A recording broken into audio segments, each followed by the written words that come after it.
আওয়ামী লীগকে নিষিদ্ধ ও বিচারের দাবিতে যমুনার সামনে অবস্থান।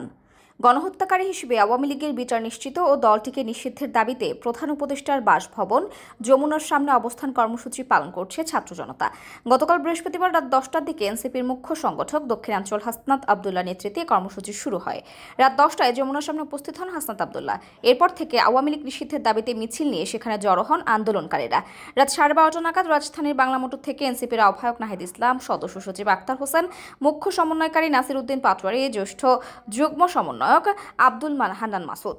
এই কর্মসূচিতে এনসিপির পাশাপাশি যোগ দিয়েছে ইসলামী ছাত্র শিবির, জুলাই ঐক্য, গণতান্ত্রিক ছাত্র সংসদ, কওমি মাদ্রাসার শিক্ষার্থী, ইনকিলাব মঞ্চ সহ ছাত্রপক্ষের নেতাকর্মীরা। এছাড়াও বিভিন্ন সংগঠনের নেতাকর্মীরা উপস্থিত হচ্ছেন। ধীরে ধীরে বড় হচ্ছে আন্দোলনরতদের সারি।